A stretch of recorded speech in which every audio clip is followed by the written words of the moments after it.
dans Sanhedrin que le monde il a été créé pour 6000 ans, d'accord? Les 2 premiers millénaires, Tohu Bohu, donc a priori il ne se passe pas grand-chose, d'accord? Ou en tout cas Tohu Bohu, ça veut dire qu'il n'y a pas de loi. C'est-à-dire que Dieu, il dirige le monde, mais gratuitement, d'accord? C'est du chesed, d'accord? Les deuxièmes millénaires, donc ceux du milieu, c'est ce qu'on appelle Torah. À partir de la Torah, Dieu il dit, j'exige de vous un retour. C'est-à-dire je vous donne que si vous vous engagez en retour. Ça, c'est les 2000 ans de Torah. Et les 2 derniers millénaires, ça va être quoi? Ça va être 2000 ans de Ikveta de Meshicha, c'est-à-dire on prépare la venue du Mashiach. Maintenant, comme vous avez eu un super cours, juste à l'instant, d'accord, avec toutes les dates, qu'est-ce qui s'est passé? Regardez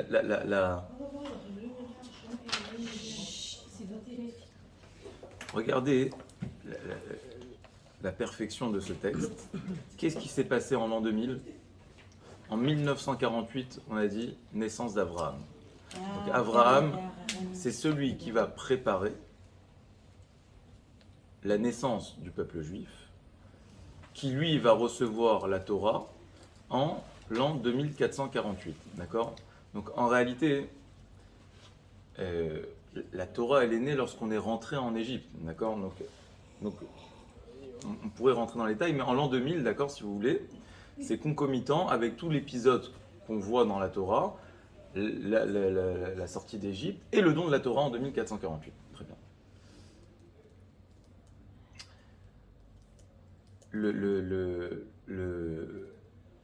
Pendant 2000 ans, on va développer cette Torah avec la Mishnah, avec la Gemara et ainsi de suite. Très bien. Et en réalité, à la fin de ces 2000 ans, qu'est-ce qui s'est passé? La destruction, il y a 2000 ans maintenant, qu'est-ce qui s'est passé? Il s'est passé, ça coïncide exactement avec la fin de la Gemara, d'accord? On refera les calculs, mais ça coïncide avec la fin de la Gemara, donc c'est la fin de la Torah orale, d'accord? Et à partir de là, on prépare la venue du Mashiach. Maintenant, on a un enseignement du Gaon de Vilna qui nous dit la chose suivante. Je pense qu'on en a déjà parlé de cet enseignement, qui dit que s'il y a 5 livres de la Torah, le dernier livre de la Torah, c'est le livre de Devarim. Il y a combien de parachiotes dans le livre de Devarim? Il y a 10 parachiotes dans le livre de Devarim. Très bien. Il y en a 11 en réalité, mais cette semaine, c'est quoi la paracha de la semaine? C'est Nitzavim Vayeler, donc c'est 2 parachiotes qu'on va lire ensemble, donc ça fait 10. En règle générale, ces 2 parachiotes, on les lit ensemble, donc ça fait 10 parachiotes. Il dit le Gaon de Vilna. Excusez-moi, Devarim, combien de parachutes? Il y en a 10. 10. D'accord. Il dit le Gaon de Vilna. Vous avez déjà dû entendre cet enseignement, mais j'adore le répéter parce que c'est quelque chose de très percutant.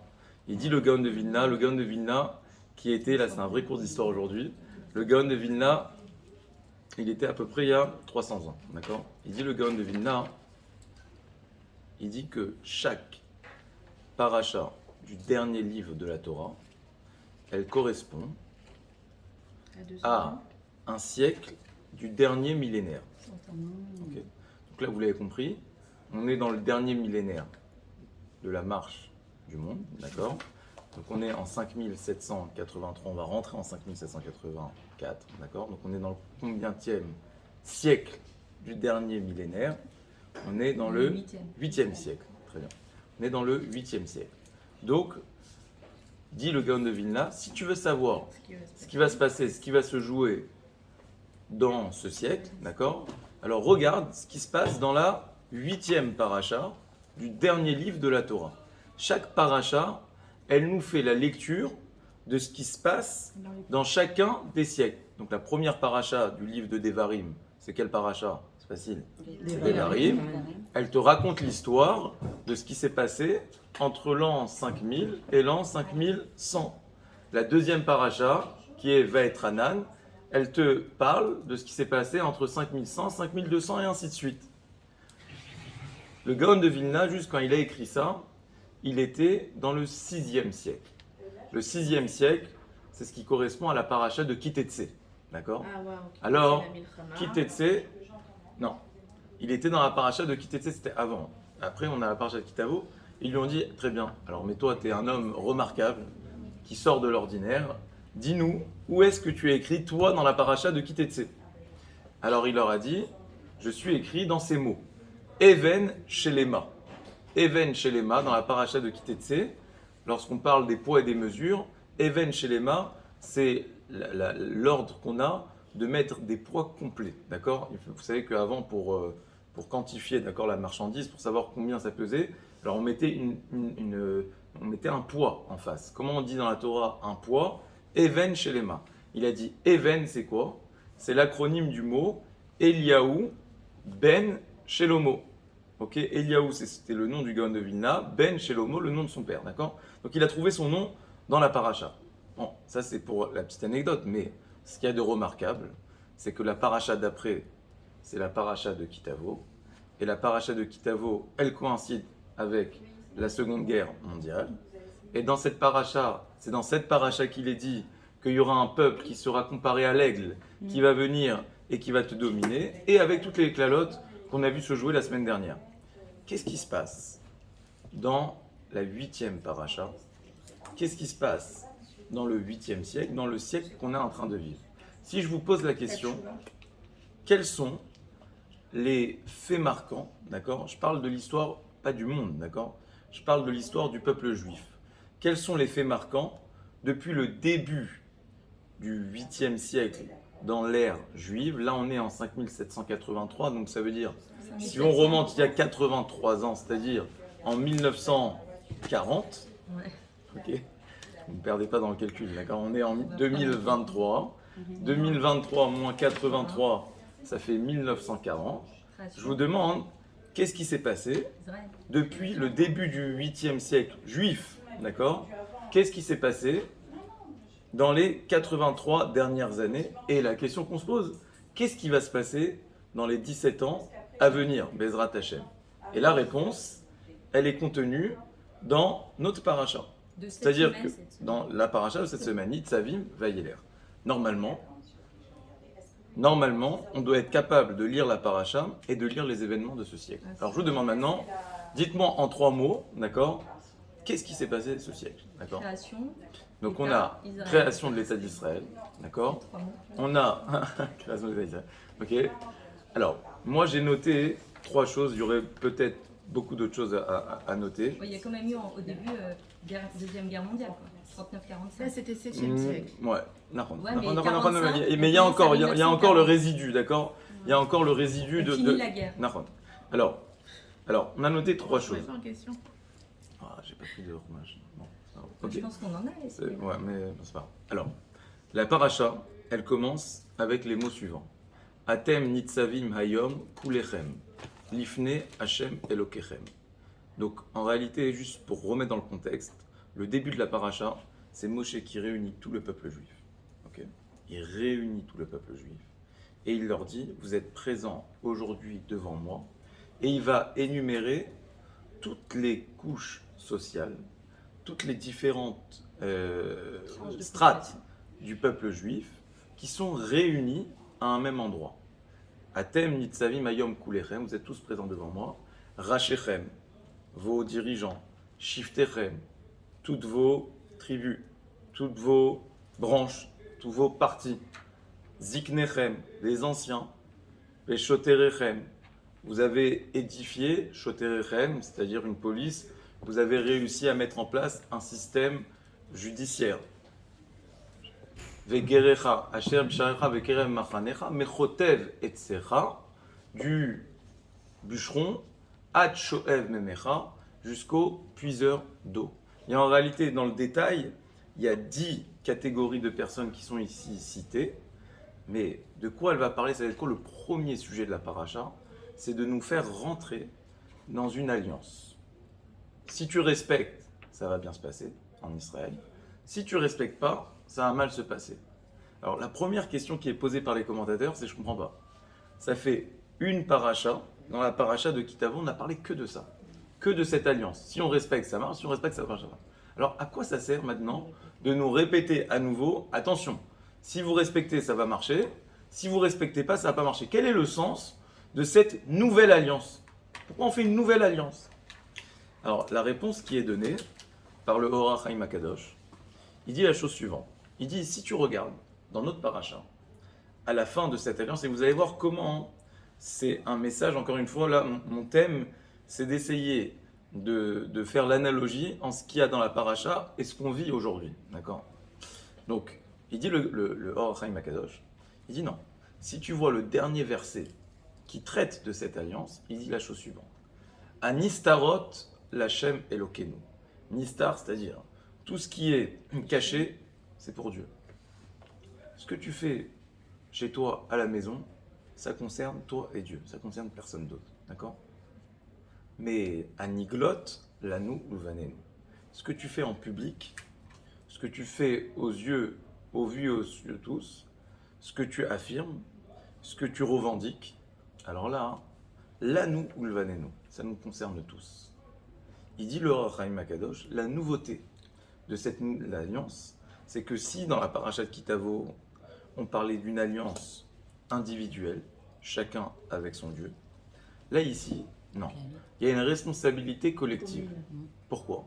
Parce qu'à partir du moment où Atem Nitzavim Ayom Kulechem, vous êtes tous présents au même endroit, comme vous êtes tous présents au même endroit, vous avez un devoir de devenir ensemble. Et donc, vous êtes responsable de ce que les autres font mal et vous êtes mis à l'actif des mitzvot que les autres font. Et c'est ça la nouveauté de cette nouvelle alliance. La nouveauté de la création de l'État d'Israël, d'accord? C'est pas que la Géoula est venue, c'est pas que le Mashiach est arrivé, on n'y est pas encore. Vous le voyez qu'il reste encore combien de parachiotes avant la fin? 3. Il en reste encore 2. Il reste encore Aazinu, la Shira, on verra peut-être ce que ça veut dire. Et il reste encore Vezot Aberacha, les brachot qui vont tomber. Vezot Aberacha, la dernière paracha, c'est qu'on lit à Simchat Torah, c'est une paracha qui traite des brachot. Donc on n'est pas encore dans la période du Mashiach. Est-ce qu'on est dans la période pré-messianique? On y est déjà depuis 2000 ans. Ikveta des Meshiach, on prépare la venue du Mashiach. La question c'est de savoir, on est dans quel épisode de la préparation du Mashiach? On est à quel moment? Et pourquoi c'est important? Parce que chaque moment, si vous voulez, c'est des marches qu'on doit monter pour amener le Mashiach.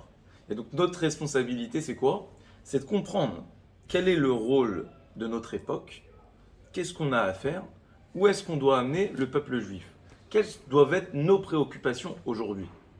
Nos préoccupations aujourd'hui, c'est pas forcément d'élaborer un texte de loi, c'est pas forcément de se préoccuper de ce qui est écrit dans la Gemara, ça c'est peut-être une obligation personnelle, mais je parle en tant que peuple, c'est pas notre responsabilité, c'est pas notre rôle à jouer. Les 2000 ans de Torah, ils sont passés.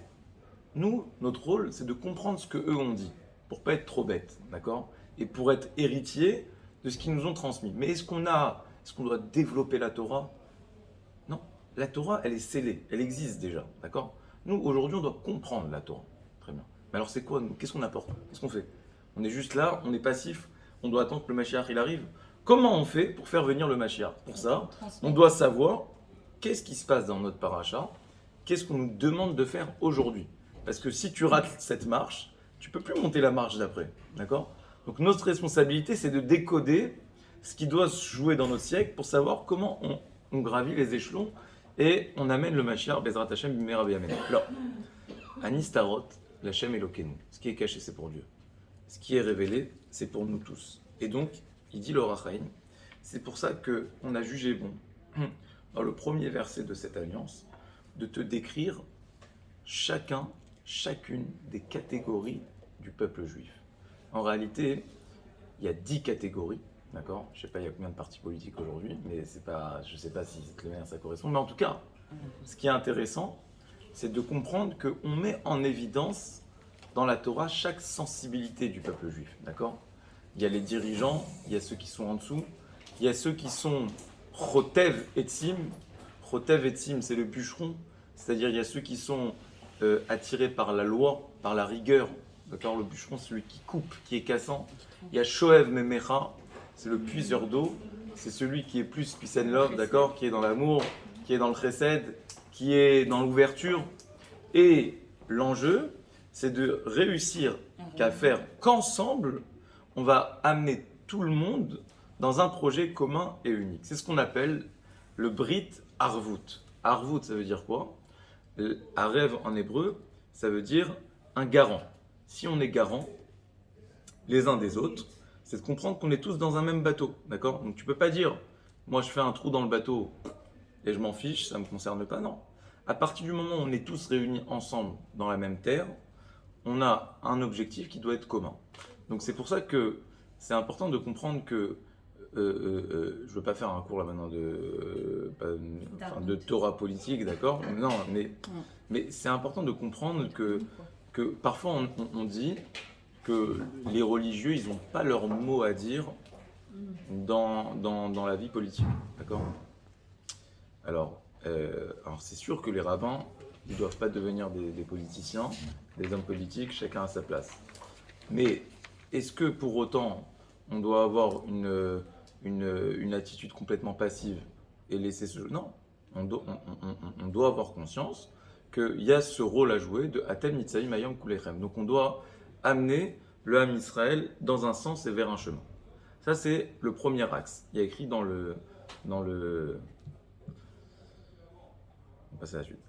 Alors, le deuxième axe, la deuxième chose qui va se passer, il y a écrit dans la Torah Ve'eshiv Hashem et Shevutecha, que Hashem, il va te ramener sur la terre d'Eretz Israël, Ve'kibetzra mikol ha'amim, donc il va réunir le peuple juif des quatre coins du monde, d'accord? Ve'umal Hashem et levavecha ve'et levav zaracha. Et Hashem, il va circoncire ton cœur et le cœur de tes enfants. Ça, c'est un deuxième verset qui est écrit dans la paracha de cette semaine. Donc ça veut dire que l'enjeu de notre génération, c'est quoi? C'est faire teshuva. Et il dit, le Rav Dessler, il dit la chose suivante. Il dit, même dans le calendrier de l'année, il y a des moments différents. Pourquoi on a des fêtes différentes? On a la fête de Pessah, on a la fête de Sukkot, on a la fête de Shavuot, on a la fête de Rosh Hashanah. Et à chaque fête, on a un travail différent à fournir. Pourquoi? Parce qu'on a un rapport différent à avoir avec Dieu. Si je vous dis Pessah, Pessah c'est le moment de la liberté. Donc on doit se libérer de toutes nos mauvaises aspirations, tous nos mauvais désirs. Si je vous dis Shavuot, c'est le moment où on reçoit la Torah. Donc on doit recevoir. Si je vous dis Sukkot, c'est le moment de la Simcha. Si je vous dis Rosh Hashanah, c'est le moment du jugement. Il dit le Mirtam Eliyahu, comment ça se fait que Hachem, il a fait en sorte qu'il y a différents moments avec différents pôles. Pourquoi on n'aurait pas pu imaginer qu'il y ait tout en même temps, d'accord? On aurait pu imaginer que non, pourquoi tu divises comme ça? Il y a des fêtes différentes, ouais, avec des moments différents, avec des énergies différentes, avec un moment pour chaque chose. Il dit le Mirtam Eliyahu, un principe très très important, il dit, dans ta vie, on ne peut pas te donner tout en même temps. Tu as besoin de te concentrer sur une chose à la fois. Ça, c'est un grand problème qu'on a tous, d'accord? On est trop dispersés. On veut tout en même temps. Donc la Torah, elle t'a appris, dans la manière de disposer le calendrier, que sache que une manière pour grandir, c'est de savoir te concentrer sur une chose à la fois, d'accord? Un homme, on n'a pas besoin de lui dire. L'homme, en général, il est unitâche, d'accord? La femme, elle est multitâche, d'accord? Donc ça a ses avantages et ses inconvénients. Mais, en tout cas, pourquoi la Torah, elle a développé comme ça, déroulé un ordre de Moadim avec des rendez-vous différents pour apprendre à te concentrer sur une seule chose à la fois. Maintenant, si je vous demande, quelle est la lumière qu'il y a dans le mois de Elul? Quel est le propre du mois de Elul? Vous allez tous me répondre, c'est la tchouva. C'est-à-dire que le travail qu'on a à fournir en ce moment, c'est essayer de faire teshuva. Il dit, le Mirtav Me'Eliyahu, que puisqu'il y a un temps pour chaque chose, alors sache que dans ce moment, Dieu il va te fournir les forces, l'éclairage nécessaire pour faire le travail en question. Ça veut dire que si tu veux faire tchouva, c'est maintenant. Si tu rates le train, t'attends l'année prochaine.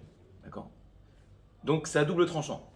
Ça veut dire qu'une personne qui est en bad, d'accord? Une personne qui est dans une attitude où on va dire qu'il se laisse aller. Ok? Il se laisse aller, il n'y a pas de remise en question, il n'a pas envie forcément, il n'est pas motivé, d'accord? Voilà, il n'est pas motivé pour avancer.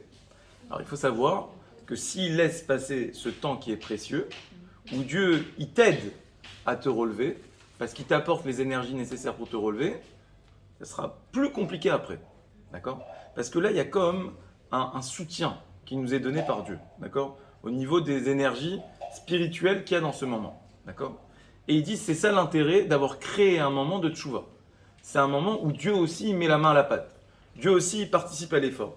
Dieu aussi, il te donne, il va te mettre en face des vérités que tu as besoin d'entendre et il va te mettre dans les situations dans lesquelles tu as besoin d'être pour te remettre en question. Donc c'est un moment où on doit être à l'affût, on doit décoder ce qui se passe dans notre vie, ok, pour véritablement, parce que c'est là maintenant que Dieu nous donne les clés de nous remettre sur le droit chemin, pour nous remettre sur le droit chemin. Celui qui laisse passer ce moment, il a laissé passer le train. De la même manière. On parle, là on a une vision un peu plus large, d'accord, de la marche du monde, ok. Et on dit qu'on est dans la génération, il faut bien comprendre que c'est le seul moment dans la Torah où il y a écrit le mot tchouva. C'est jamais écrit le mot tchouva dans la Torah. On ne parle jamais de tchouva dans la Torah.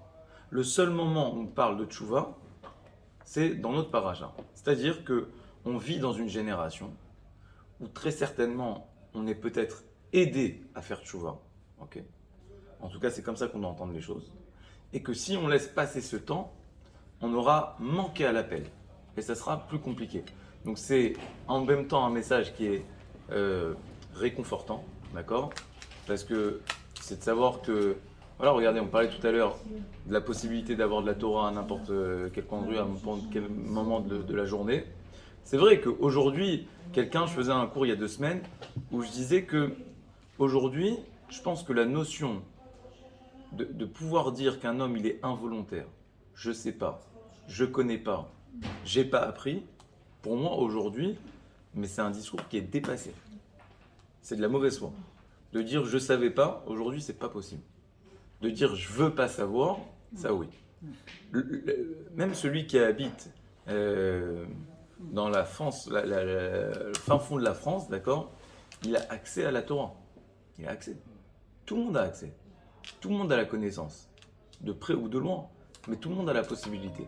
Ça veut dire que Dieu, il se rapproche par tous les moyens, d'accord? Il rentre partout, d'accord? Même quelqu'un qui est voilà, sur les réseaux sociaux, eh ben hop, il va voir surgir au milieu de je ne sais quoi, d'accord? Il va voir surgir un cours de Torah. Donc ça veut dire que la Torah, elle est présente et tu n'as plus la possibilité de dire je suis shogeg, je ne savais pas.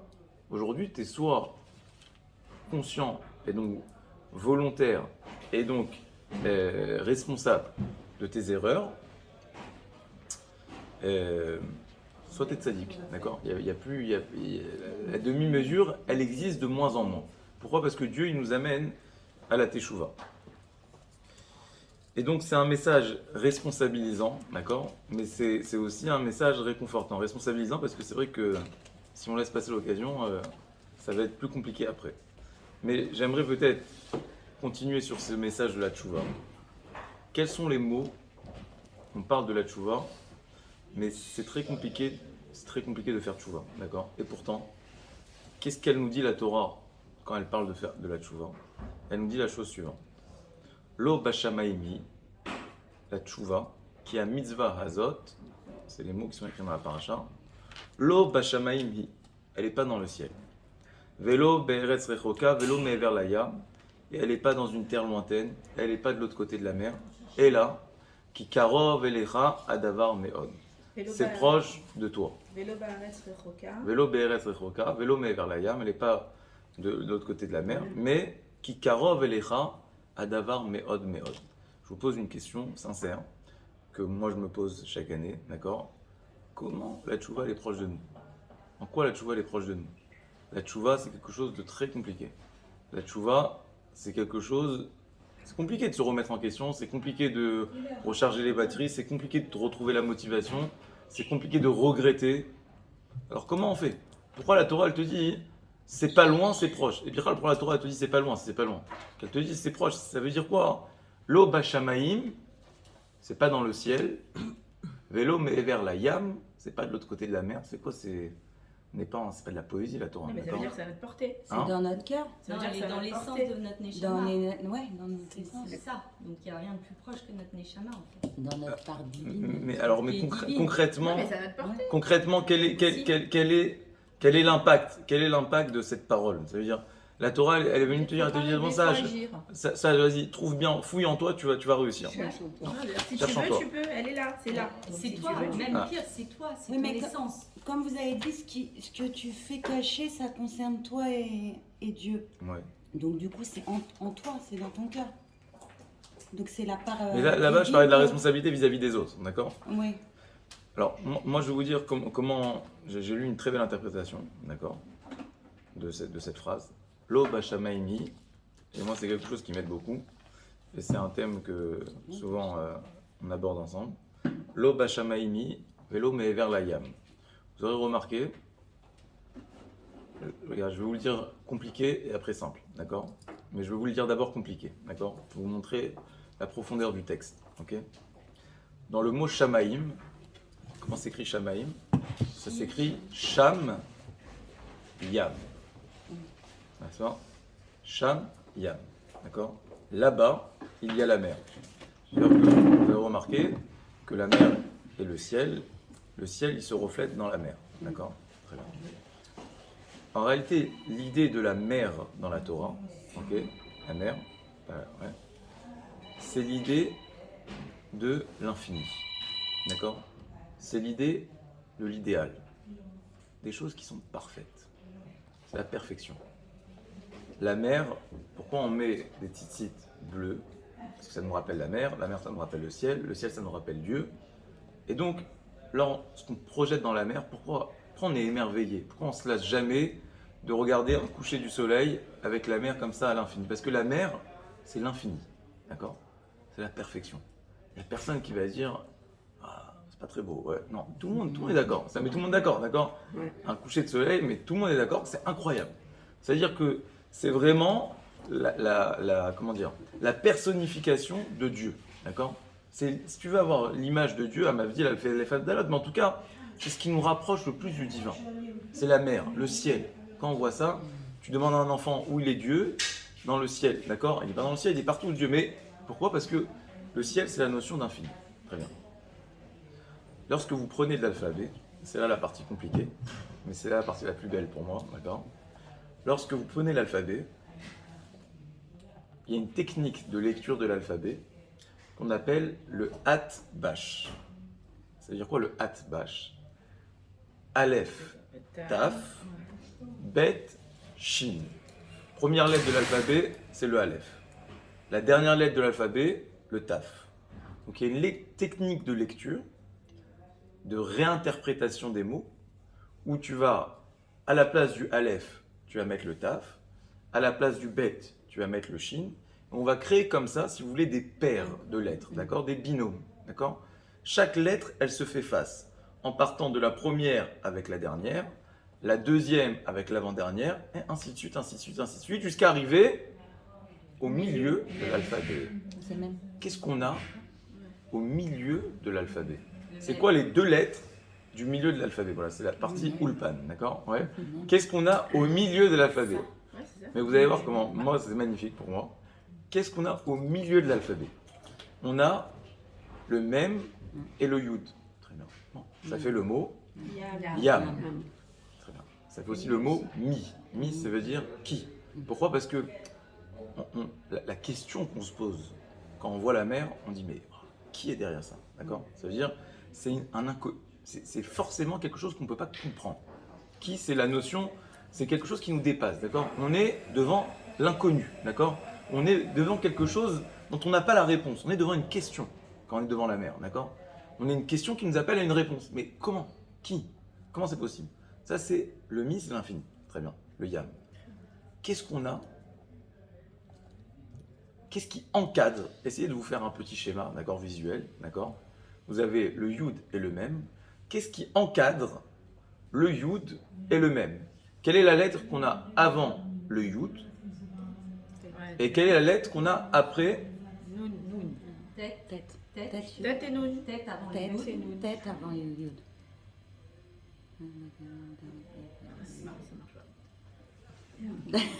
Mince. Non, c'est l'inverse. C'est l'inverse. C'était pas le yud et le mem. Je me suis trompé. C'était pas le yud et le même, c'était l'inverse. Ah, je l'ai dit à l'envers, le truc. C'était l'inverse. Le yud et le même, on s'est trompé. C'est pas ceux qui sont les deux au milieu, d'accord? Le yud, c'est pas après le même. Oui. Non, c'est... Ouais. Ok, donc on s'est trompé. Ah bah oui. Donc c'est l'inverse. Alors, le yud est le même, très bien. Le yud est le même. Qu'est-ce qu'on a l'inverse?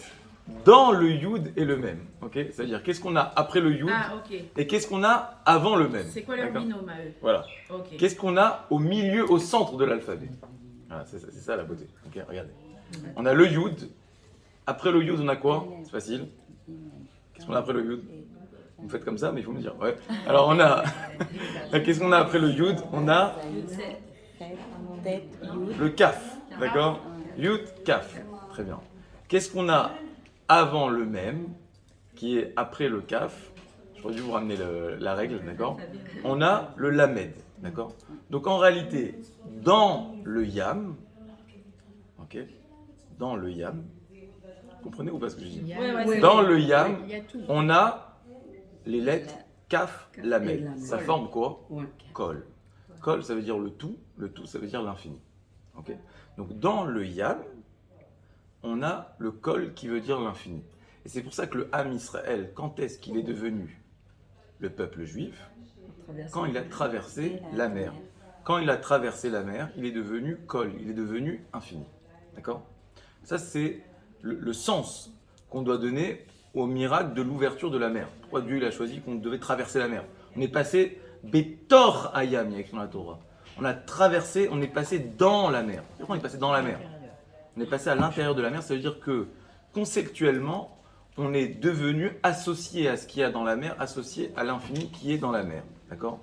Pour se associer à Dieu au Shamaim. Très bien. Ça, c'est la notion de Yam, c'est la notion d'essentiel, c'est la notion du ciel, et d'essentiel, c'est la notion de la mer et la notion du ciel.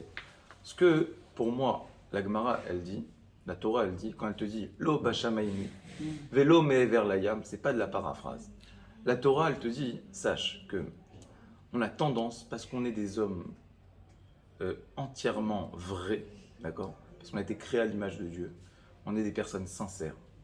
Et on est tous perfectionnistes, d'accord? Et tous, au fond de soi, on se dit, à quoi ça sert d'avancer? C'est ça le vrai frein, à mon sens. À quoi ça sert d'avancer si c'est pas sincère, si c'est pas parfait, si c'est pas jusqu'au bout, si c'est pas à l'image de la mer, si c'est pas à l'image du ciel? À quoi ça sert tout ça? Mais qui on trompe? Mais qu'est-ce qu'on fait? Qu'est-ce qu'on fait? On a une voie où on se dit, c'est soit je fais les choses bien, soit je les fais pas. N'est-ce pas?